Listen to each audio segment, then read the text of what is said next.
전도서 1장 2절 말씀 한 절만 보도록 하겠습니다.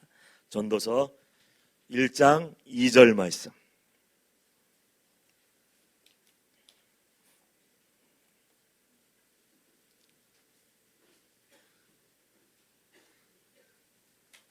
다 함께 한 목소리로 말씀을 합독합니다. 시작.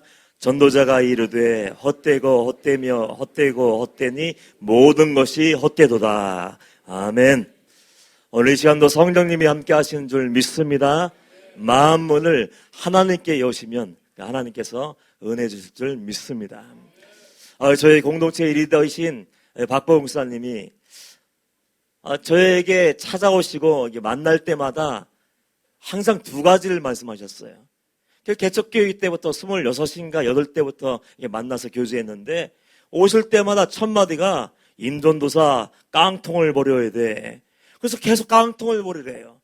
아니 내가 어디 가서 내가 구걸한 것도 아닌데 오실 때마다 다른 데 찾아다니면서 돈 달라고 하지 마. 배고프다고 쌀 달라고 하지 마. 다니면서 사람 의지면 안 돼. 그게 참 추저분한 거야 하면서 올 때마다 그냥 상처가 될 것 같더라고. 웬 깡통이 이렇게 많은지 올 때마다 깡통을 버리라고 하시고, 그 두 번째는 빠지지 않고 얘기하는 것이 인생의 의미를 알아야 돼. 인생의 의미를 알라고 얘기하는데 도대체 그 뭔 말인지 모르겠어. 왜냐하면 이제 팔팔한 20대 청년이 뭘 알겠어. 인생이 뭔지 뭐가 아는 게 있겠습니까? 아무것도 모르는데 올 때마다 인생의 의미를 알아? 인생의 의미를 알아야 모든 것을 다 버리고 천국을 소망하며 끝까지 인내하고 좁은 길 걸어갈 수 있어. 와닿지 않더라고요. 근데 30대 후반에 어느 날 갑작스러운 뇌졸중으로 주님 앞에 서는 순간이 왔어요. 의학적으로도 소망이 없고 병원 의사는 쳐다보지도 않았고 주위 동료는 끝났으니까 이 교회 나에게 넘겨달라고 할 정도로 사람이 볼 때는 아무런 소망이 없을 때였습니다. 그 죽음의 문턱에 내가 딱 서보니까 그제서야 알겠더라고요.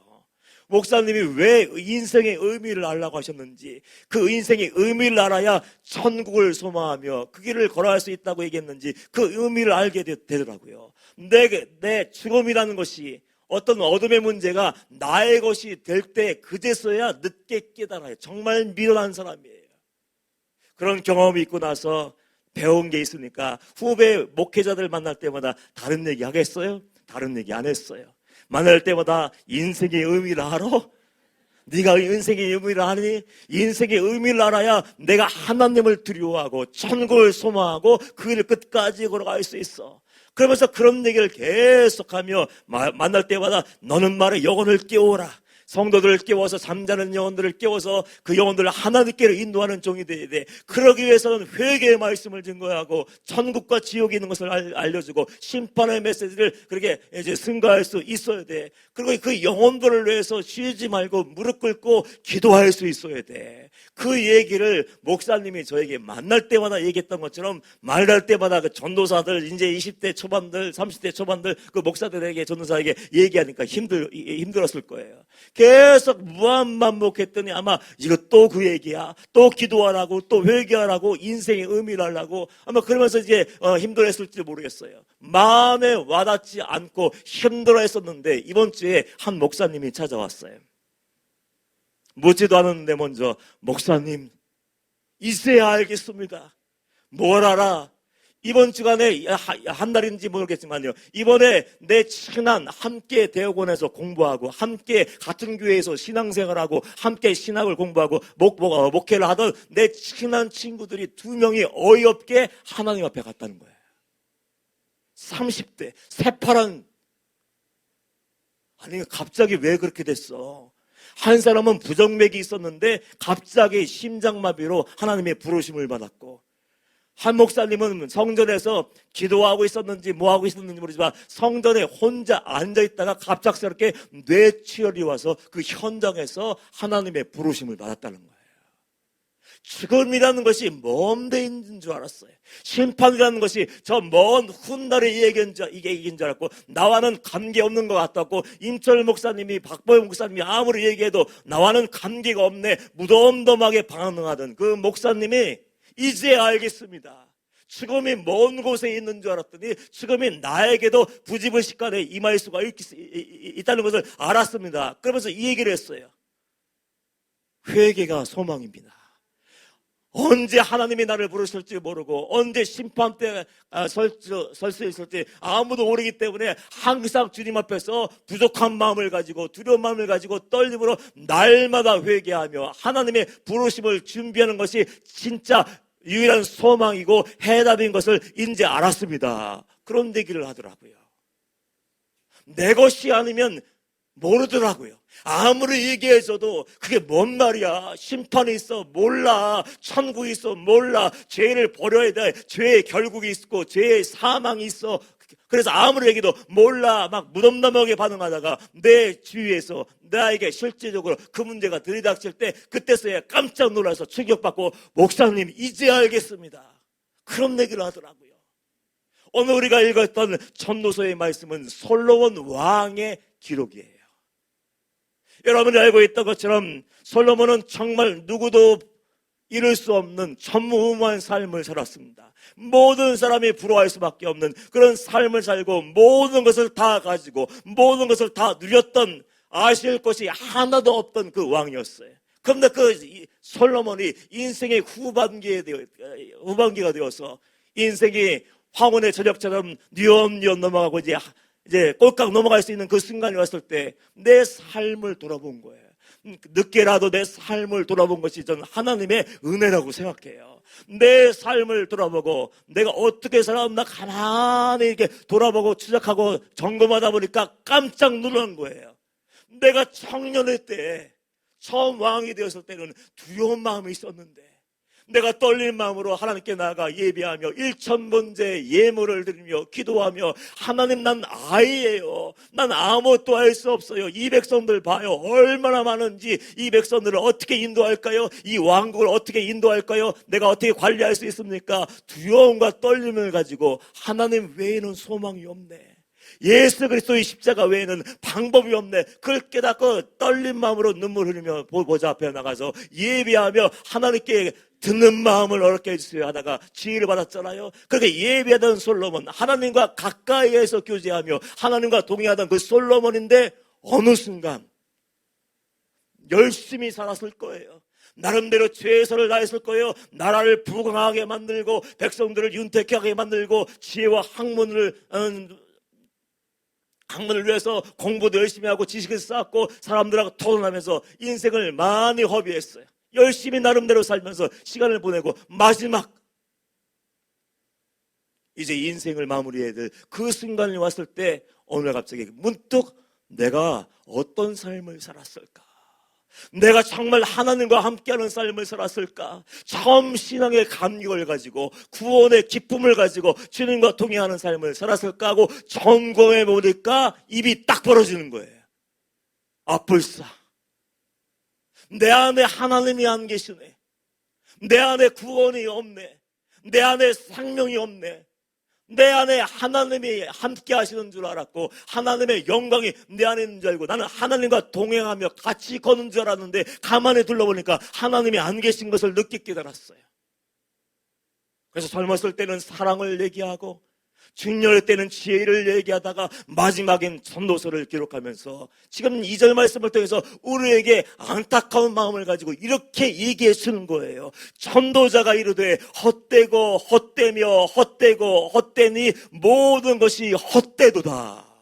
한 번만 얘기하면 될 텐데 그걸 한 구절에서 5번이나 반복하면서 만약에 솔로몬 왕이 이 자리에 나와서 간증한다면 여러분 해줄 말 아무것도 없어요. 여러분들이 추구하는 것 아무것도 아니에요. 여러분들이 원하고 있는 것 아무것도 아니에요. 여러분이 쫓아가는 것 아무것도 아니에요. 여러분 마음속에 있는 욕망과 야망과 내 뜻을 이루기 위한 모든 어떤 욕심들 그 아무것도 아니라고 얘기하면서 모든 것이 헛되고 헛되고 헛되고 헛되니 모든 것이 헛되도다 5번이나 반복하면서 아무것도 남는 것이 없어요. 그런 얘기를 해주는 거예요. 제가 목회할 때 처음 나갔을 때 마음이 얼마나 뜨겁겠습니까? 처음 목회에 나가서 떨릴 마음으로 말씀을 읽고 기도하다가 제가 전도서를 읽으면서 큰 깊은 감명을 얻었어요. 감동을 받고 은혜 받아서 그래 이번 주에는 우리 성도님들에게 전도자가 이르되 헛되고 헛되며 헛되고 헛되니 모든 것이 헛되도다 하고서 이게 말씀을 증거해 줘야지 하고 일주일 내내 기다렸어요. 주일날이 오기를. 왜냐하면 자신이 있더라고요. 왜냐하면 내가 은혜 받았으니까 성도들도 당연하게 은혜 받을 줄 알았어요. 주일날이 왔습니다. 할아버지 할머니들 밖에 없는 그 개척교회에서 몇 사람 앉혀놓고 딱 위에 올라가서 이제 신이 나서 혼자 신이 난 거예요. 혼자 신이 나서 이 말씀 읽으면서 여러분 모든 것이 헛됩니다. 할아버지한테. 여러분 모든 것이 헛됩니다. 할머니한테. 그래 돈요 아무것도 아니에요. 열심히 벌어봤자 아무것도 아니에요. 명예요 권력도 아무것도 아니에요 하니까 불쌍한 눈으로 쳐다보고 웃더라고. 그 마음속에서는 네가 인생을 알아? 내가 돈을 만져봤어? 내가 가정을 꾸려봤어? 네가 개척교회 전도사가 무슨 권력, 무슨 힘을 얘기해? 그런 마음이 있었는지 그냥 안쓰러운 눈으로 쳐다보면서 그냥 웃더라고요. 그런데 여러분들 솔로몬은 대단한 사람이었어요. 다윗 왕의 아들이었습니다. 지금으로 얘기하면 우리나라 최고의 재벌인 삼성그룹의 회장이 가지고 있는 돈보다 더 많은 돈을 가진 사람이에요. 어마어마한 부귀영화를 가지고 있었어요. 그가 원하면 모든 것을 구해올 수 있었고 모든 것을 살 수 있었고 내가 원하는 것은 먹고 마시고 싶은 거 가지고 싶은 거 있다면 뭐든지 당장 데려갈 수 있는 그런 모든 돈을 다 가지고 있었어요. 그런데 그 솔로몬이 모든 것을 다 맛보았던 그 사람이 말년에 딱 깨닫고 보니까 이게 뭐야? 하나님이 안 계시네. 하나님이 없는 돈은 아무것도 없어. 내 영혼의 구원을 위해서 아무런 도움이 안 돼 하고 던져버리는 거예요. 나라는 어땠습니까? 떨리는 마음으로 시작했지만 절대 강국이 되었어요.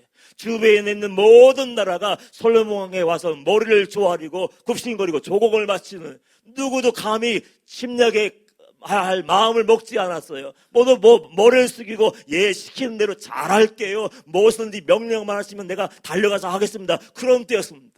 절대 권력을 갖고 있었는데 나중에 깨닫고 보니까 이것도 아무것도 아니야. 내가 이걸 유지하기 위해서 이걸 붙잡기 위해서 얼마나 피나는 싸움을 하고 노력을 했는데 지금 내가 생각해 보니까 하나님 없는 것은 아무것도 아니네. 예수님 없는 것은 아무것도 아니네. 하나님이 함께하지 않는 모든 권력과 돈은 아무것도 아닌 것을 그제서야 깨달은 거예요. 모든 것을 가지고 있던 그 사람이 이건 아니야, 이건 아무것도 아니야, 쓰레기야 이런 얘기를 하는 거예요. 지혜인은 어떻습니까? 하나님이 인정하실 정도로 전무후무한 지혜의 사람이었어요. 얼마나 박학다식했는지 우리는 한 가지의 전문가가 되기도 어렵잖아요. 한 가지도 어려운데 그런 일 다방면에서 전문가예요. 동물학, 식물학, 곤충학, 어류까지 모든 거에 대해서 학문에 통달해서 주위에 있는 사람들이 입을 쩍 벌리고 와, 너 최고다. 따라갈 수가 없다. 이방 나라의 왕들이 찾아와서 지혜를 겨루면서 혀를 흔들면서 돌아가 버렸어요. 그 정도로 그 지혜를 가지고 있고 모든 학문에 통달하고 지식을 다 가지고 있었는데 이것도 아무것도 아닌데 내가 이걸 위해서 인생을 허비했단 말이야. 내가 겨우 이걸 쌓아놓기 위해서 머리에 쌓아놓기 위해서 내 인생을 마귀에게 저당 잡혔단 말이야. 내 인생과 내 젊음과 내 청년의 때를 다 쏟아부었단 말이야. 이것도 아무것도 아니에요. 안목의 종력, 육체의 종력을 위해서 그는 또 부인을 1000명이 넘는 사람을 두었어요.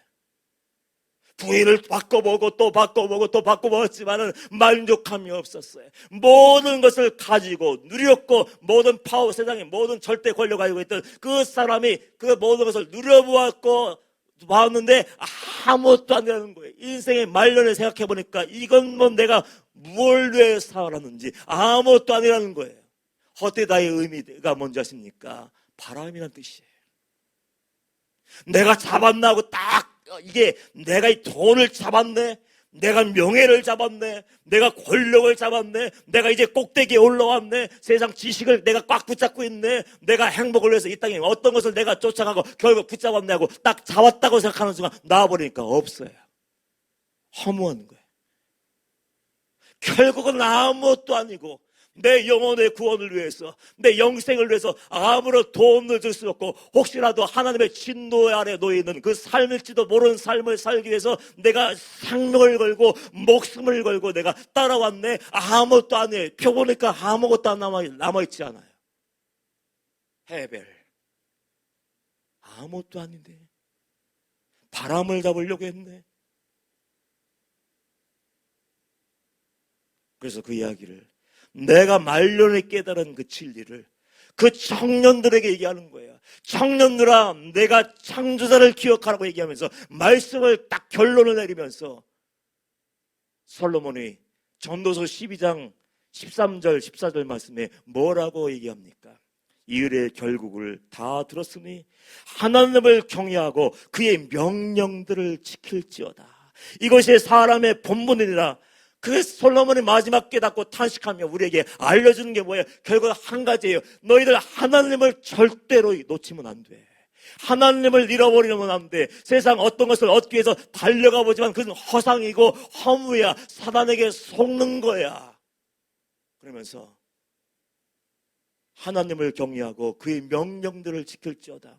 이것이 사람의 본분이라 막 얘기하면서 하나님은 모든 행위와 모든 은밀한 일을 선악간에 심판하시느니라.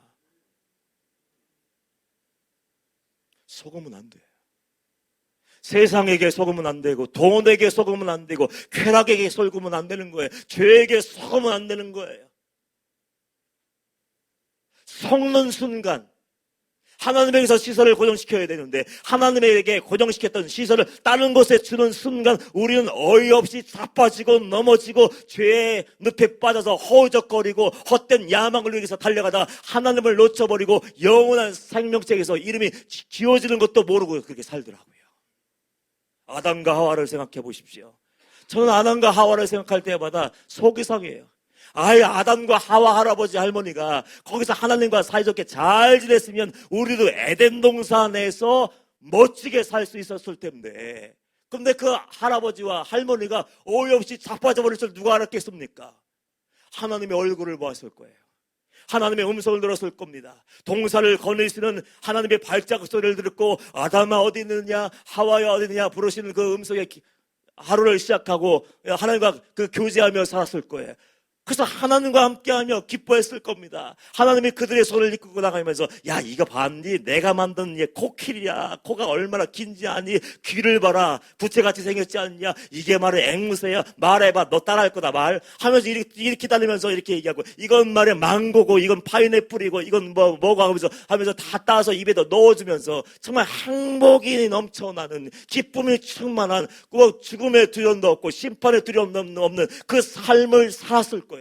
근데 아담과 하와 하나님을 날마다 배웠던 그 사람이 단 한 번의 사단의 유혹에 넘어져 버렸어요. 선악을 알게 하는 실과를 동산 중앙에 있는 실과를 보여주면서 다른 건 다 먹어. 다른 건 다 가져야 돼. 가져도 돼. 근데 이것만은 안 된다. 선악과는요 하나님의 기준이에요. 이것을 돌파하지 마. 이걸 넘어서지 마. 내가 내 안에 있으면, 은혜 안에 있으면, 하나님 안에 있으면, 말씀 안에 있으면, 기도 안에 있으면, 거룩함 안에 있으면 이 모든 것이 너의 것이 될 수 있으니까 이 한계선을 넘어서는 안 된다. 그런 의미가 담겨 있지 않습니까? 그래서 경고를 했어요. 안 돼. 죽을 거야. 근데 사단이 슬그머니 왔어요. 귀에다 속삭입니다. 먹어. 한 번만 먹어. 안 되는데요. 죽는다고 했는데요. 사단이 말씀을 왜곡해요. 내 마음대로 해석하게 만드는 거예요. 정말 죽어? 아니. 하나님과 똑같아질까 봐. 하나님이 두려워서 지금 막는 거예요. 그래서 먹으면 너는 모든 것을 누리게 돼. 넌 최고가 돼. 하나님과 같아지는 거야. 속삭였어. 아담과 하와가 하나님의 말씀을 던져버리고 하나님의 금지해 놓으신 선악을 알게 하는 나무 실과를 딱 따서 입에 베어 물고 먹어버렸습니다. 자, 그러면은 어떻게 돼요? 내가 원하는 실과를 따 먹었으니까 행복해야 되는 거 아니에요? 여러분도 마찬가지예요. 내가 원하는 것을 보고 내가 마시고 싶은 것을 마시고 내가 말하고 싶은 것을 말하고 내가 하고 싶은 것을 다 했기 때문에 그러면 행복해야 되고 평안해야 되고 하나님의 임재가 있어야 되고 기도하는 대로 응답해 주는 그 역사가 일어나야 되는 거 아닙니까?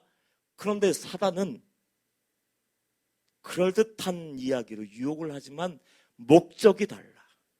그 영혼을 죽이고 파괴해서 지옥에 던져버리고 하나님과의 관계를 깨버리는 게 목적이기 때문에 절대로 그가 약속한 것이 이루어지지 않아요. 헤벨이라는 헛되다는 단어의 뜻에는 속임 나가다는 뜻이 있더라고요. 사단을 숭배하고 우상을 숭배하지만 그 숭배자들에게 아무 뜻을 수 없는데 그것을 사람들이 추구하기 위해서 하나님의 품을 떠나고 말씀의 품을 떠나고 예배의 자리를 떠나고 기도의 자리를 떠나버린다는 거예요.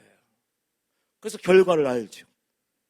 내가 원하는 것을 먹었으면 행복한 삶을 살아야 되는데 눈이 밝아지긴 했는데 내 수치가 보여.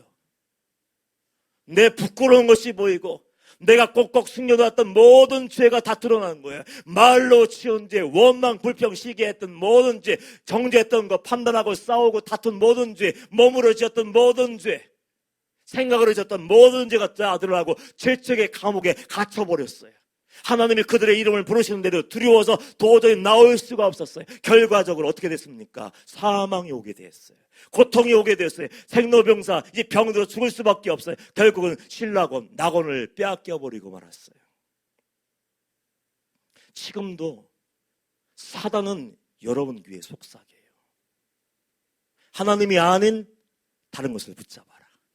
하나님이 허락하신 것이 아닌데 더 가지기 위해서, 더 누리기 위해서 이것을 붙잡아야 된다. 이것을 쫓아가야 된다. 이걸 봐야 돼. 이걸 들어야 돼. 이걸 먹어야 돼. 이걸 마셔야 돼.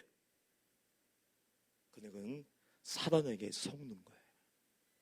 사단에게 속아서 영혼을 잃어버린 사람들이 얼마나 많습니까? 얼마 전에 장례식을 치렀어요. 할아버지 한 분이 이제 소천하게 되셨는데 그분을 알게 되어서 신방을 가게 되었습니다. 하루가 다르게 몸이 망가져 가더군요. 며칠이 안 되었는데 집중치료시든지 중환자실인지 거기에 들어가더군요. 이제 얼굴 봐도 숨 쉬는 것만 봐도 대충 이분이 얼마 안 남았네. 소천할 날이 얼마 안 남았네. 몇 시간 안 남았네. 알 정도예요. 이제는 얼마 안 남았네. 그래서 안타까운 마음을 가서 그래서 마지막까지 하나님의 손으로 치유해 주세요. 안수해 주세요. 그리고 마지막까지 십자가 붙들고 놓치지 않게 했어요. 그러면서 열심히 나름대로 찾아다니면서 예배도 드리고 기도를 하는데 이분이 울고 있더라고. 저는 그 눈물의 의미를 가만히 생각해 봤어요. 왜 울고 있었을까, 그 할아버지가. 죽음의 문턱에서 그 할아버지가 왜 눈물을 흘리고 있었을까? 말도 못하고 있는 분이고 정신이 오락가락하는데 왜 눈에 두는 눈물이 그렁그렁 맺혀있고 왜 눈물이 뚝뚝뚝 떨어질까? 나중에 이런 얘기를 전해드렸어요. 한때는 예수를 믿었대요. 한때는 열심히 예수를 믿고 한때는 나름대로 열심히 예배하고 한때는 나름대로 열심히 말씀대로 순종하기 위해서 최선을 다했는데 어느 순간부터인가 하나님의 손을 슬그머니 놔버렸어. 하나님이 거하시는 그 자리에서 하나님과 매일 만나고 교제하고 영적으로 체험받고 세상에 나가서 죄와 마귀와 죄와 세상 문화와 싸워서 승리의 삶을 살아야 되는데 뭐가 좋았는지 그만 상처받았는지 그 손을 놔버리고 나도 모르는 채 슬그머니 놔버리고 세상으로 나가 살다 보니까 돌아올 시간을 놓쳐버린 거예요. 돌아오고 싶어도 돌아올 수가 없어요. 내 마음대로 회개할 수 있다고 얘기하는데 회개는 내 마음대로 하는 게 아니에요. 하나님이 용서해 주셔야 용서받을 수 있고 성령님이 마음의 문을 열어주셔야 회개할 수 있는데 마지막 순간이 왔을 때 내 마음대로 살다가 마지막 때가 되어서 주님께 나가서 이제 하나님 이제 운명의 때가 왔습니다. 제가 다시 주님께로 돌아갑니다. 제가 다시 주님 앞에서 회개하고 구원받기 원합니다 하면 하나님이 그래 용서해 줄게 하고서 그리고 천국으로 인도할까요? 그렇지 않는 거예요. 이제 임종의 때가 다가오니까 두려운 거예요. 죽음은 끝나는 줄 알았는데 이거 죽음을 내가 어떻게 맞이해야 되지? 내가 젊었을 때 들었던 예수님이 계시고 젊었을 때 들었던 하나님 말씀 속에 심판대가 있다고 얘기하는데 어떻게 내가 심판대 앞에 서야 되지? 하는 그런 두려움이 있었는지 뭔지는 모르겠지만 나름대로 생각한 거예요. 두려움이 있었는지 그 경황이 없는 그 비몽사몽간 의식이 돌아왔다 꺼졌다는 그 순간에 눈물을 글썽거리고 있는데 마음이 참 괴롭더라고요. 마음이 성도들은 장례식을 치를 때마다 우리 성도님 천국에 갔을까요? 우리 성도님 지옥에 갔을까요? 물어보시는데 내가 뭘 알아요? 아무것도 몰라요.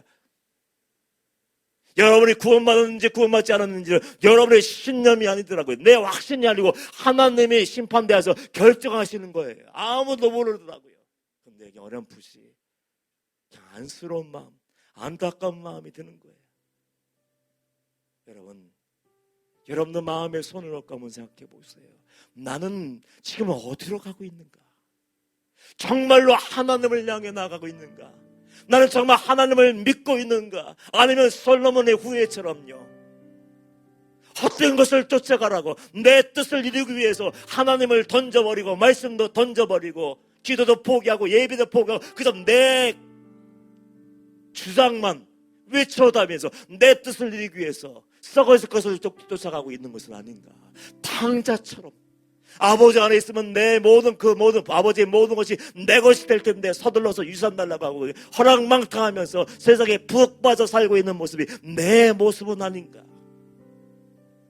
하나님을 잃어버린 사람들이 얼마나 많은지, 예배드리면서 천국을 빼앗긴 사람들이 얼마나 많은지, 주여 주여 부르며 예수님 만났다고 하나님 만났다고 회개했다고 얘기하지만 천국을 빼앗겨버린 영혼들, 하나님이 기억지 않는 사람들이 얼마나 많은지, 내가 너희를 도무지 알지 못한다, 이 의미가 얼마나 무서운지 여러분 아세요?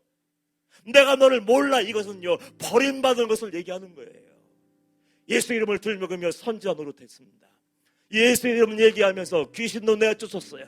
예수 이름 들먹으며 능력도 행했어요. 그런데 예수님의 평가는 뭡니까? 나는 너희를 도무지 몰라. 이 얘기는 너희는 심판받아야 돼.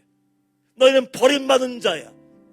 얼마나 무서운 말씀인지 우리는 그 말씀의 강도와 말씀의 높이와 깊이가 어떤 건지 몰라요.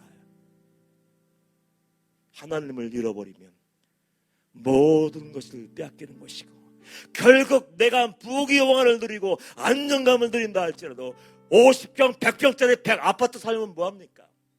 벤츠 타고 다니면 뭐합니까? 예금 통장에 동그라미 하나씩 늘어가면 그게 무슨 소용이 있냐고요. 좋은 입고 다니고 명문대학 다니고 좋은 며느리, 좋은 사회 얻으면 뭐합니까? 하나님이 없으면 아무 소용이 없는 거예요. 그걸 솔로몬이 늦게 깨달은 거예요. 모든 것을 다 가져본 솔로몬이 이게 아닌데. 그래서 안타까움을 가지고 이 시대에 살고 있는 우리에게도 너희들만큼은 지혜로워야 돼.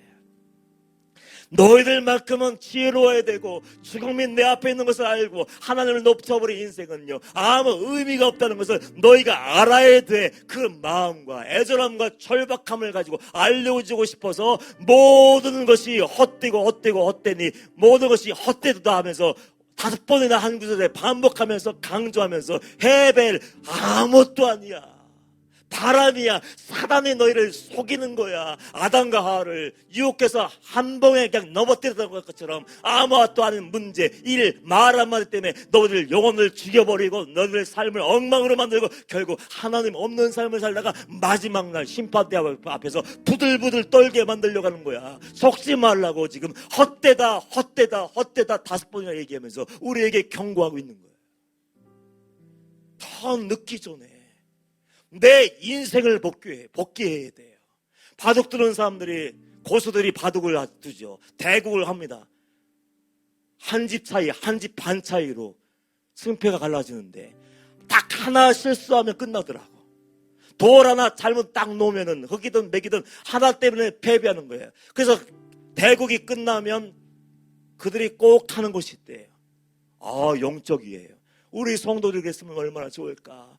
매일매일 내 삶을 살고서 하루를 돌아보면서 내가 뭘 잘못 놓았지, 내가 어떤 말을 잘못했지, 어떤 행동을 잘못했지, 아이고 여기서 내가 입을 참아야 되는데, 내가 말하지 말았어야 했는데, 여기서 내가 화내면 안 되는데 하면서 복귀하면서 매일매일 내 삶을 점검해야 돼요.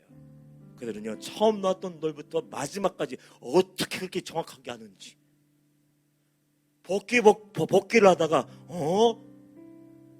내가 여기에서 왼쪽 한 칸 건너에다 놔야 되는데 내가 엉뚱한데 딱 놓는 바람에 이것 때문에 내가 패배했구나. 패인을 분석하고 다시는 실패를 거듭하지 않으려고 애를 쓰더라고요. 솔로몬은 늦었지만 복귀했어요. 내 삶을 돌아봤더니 첫사랑의 감격을 잃어버렸어.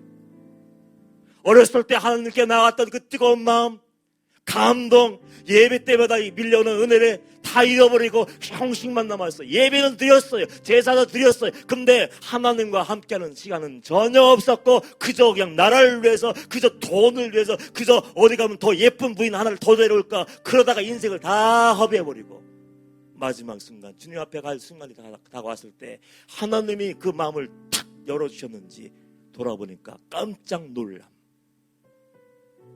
헛된 것을 내가 봐. 바람 같은 것을 잡으려고 내가 달려왔는데. 그래서 우리에게 경고하는 거예요. 여호와를 경외하십시오. 하나님의 은혜 안에 거하십시오. 자기 마음, 자기 생각 붙들고 살면 안 됩니다. 하나님의 말씀대로 살아가십시오. 그 후에는 심판이 기다리고 있습니다. 창세기 3장 19절. 아담과 하와를 내보내시면서 가죽옷을 입히시죠. 마지막 보내시기 직전에 그들에게 의미 있는 한마디를 하시더라고요. 너는 흙이니 흙으로 돌아갈지니라. 돌아갈지니라의 의미가 뭔지 아세요? 너희는 심판받게 될 거야. 너는 죽음 후에 심판대가 너를 기다리고 있을 거야. 명심해야 돼. 그 의미가 담겨 있어. 저에게 찾아왔던 그 목사님은 인생이 달라질 거예요. 이제. 지겨운 얘기 계속해서 들을 때 왜 임철 목사님이, 박봉 목사님이 똑같은 얘기를 반복할까 몰랐는데, 내 곁에 있던 친구들, 젊은 30대 그 청년들 같은 그 목사들이 어이없이 심장마비로 쓰러지고 어이없게 뇌출혈로 그 자리에서 죽음을 당하는 것을 보면서 그는 인생의 의미를 깨닫게 되었을 거예요. 그가 그러더군요. 우리의 유일한 소망은 회개입니다. 이제 날마다 회개하며 천국만 보고 좁은 길 걸어가겠습니다. 아마 그 마음 흔들리지 않는다면 그는 아마 천국에서 주님 품에 그날에 안길 수 있을 거예요. 여러분들 기억하십시오. 우리가 잡으려고 하는 것들 아무것도 아니에요. 우리가 원하는 것 아무것도 아니에요. 다 지나가. 하나님이 함께하지 않는 삶, 하나님께서 동행하지 않는 삶은 의미가 없어요. 그 사실을 여러분들 기억하시고 날마다 하나님을 내 앞에 모시고 두렵고 떨림으로 구원을 이루어가시기를 주님의 이름으로 축복합니다. 우리 이 시간 주여 한번 부르고 통성으로 기도할까요? 하나님을 놓치지 않게 하여 주옵소서. 하나님이 내 주인이 되게 하시고 하나님과 동행하며 마지막까지 승리 있게 하셔서 마지막 날 천국에 들어가게 하시고 이 땅 살면서 하나님의 임재와 보호하신 가운데 은혜로 살게 하여 주옵소서. 주여 한번 부르고 통성으로 기도합니다. 주여, 하나님을 바라보기를 원합니다.